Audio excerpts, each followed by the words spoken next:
Today is the last day of our 30-day challenge, day 30, becoming a master, mastering hitting for power. We believe there's mainly 6 keys to hitting for power: good timing, strong weight transfer, creating torque and rotational speed, your bat path, and strength training. Good timing. If we swing on time, we're hitting the center of the ball in the barrel of the bat. As you can see on the right here, the one on the very far left is a pitch that's on the outside corner, and we're swinging on time, hitting it to that right center gap in the barrel of the bat. The bat in the center there is a pitch down the middle, and we're hitting it right back up the middle in the center of the ball in the barrel of the bat. The bat on the far right is a pitch on the inside corner that we're swinging on time, hitting the middle of the ball in the barrel of the bat and pulling to the left center gap. We want to focus on that gap to gap approach. Now, if you swing too early, your bat's going to travel too far through the zone, and you're either going to miss the ball completely, like you see on the inside pitch where we swing too early and just miss completely, or we're going to hit the ball off the end of the bat, as you can see on the pitches down the middle and on the outside corner in the picture on the right. We swing a little too early and that bat travels too far and the ball is going to hit the end of the bat or we're just going to miss. Now, if we swing too late, our bat hasn't traveled through the zone enough, and we're either going to hit the ball off the handle, off the end, or miss completely. So as you can see here on the pitch on the inside corner on the far right, our bat hasn't traveled through the zone enough, and we're going to hit it off of the handle of the bat, and it's going to jam you there. A pitch over the middle of the plate, we're going to still not get enough on it. We're either going to hit it square and straight foul, or we're going to hit it off of the end of the bat there. And then a pitch on the outside corner, if you're late on, you're not going to touch it at all. It's going to go right by you. Strong weight transfer. If you swing with just your arms and you don't use the lower half, the ball won't really go anywhere. We want to make sure we're using that weight transfer to drive the ball.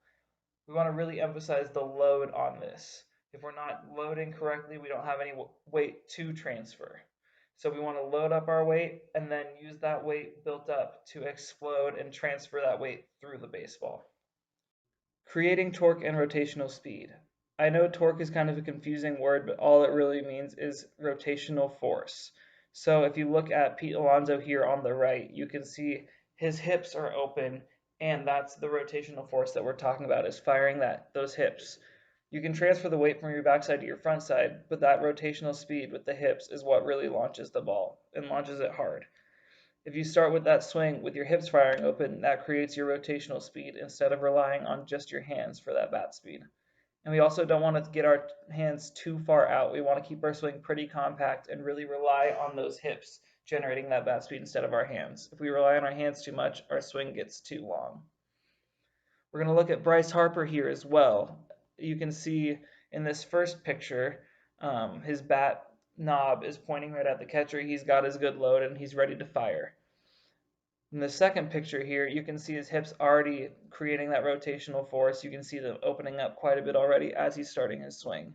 And that's even more emphasized in the third picture where he's not even a quarter of the way through the swing and his hips are almost facing the pitcher directly.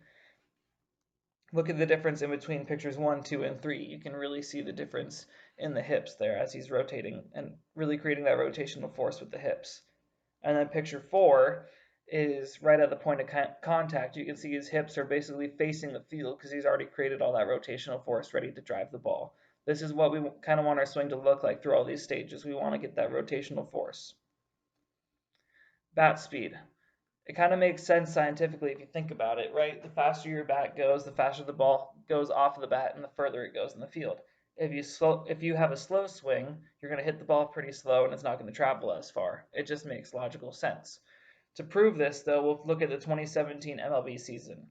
All of the top 5 leaders in home runs, Giancarlo Stanton, Aaron Judge, JD Martinez, Chris Davis, and Joey Gallo, all of them finished in the top 7 of bat speed and exit velocity.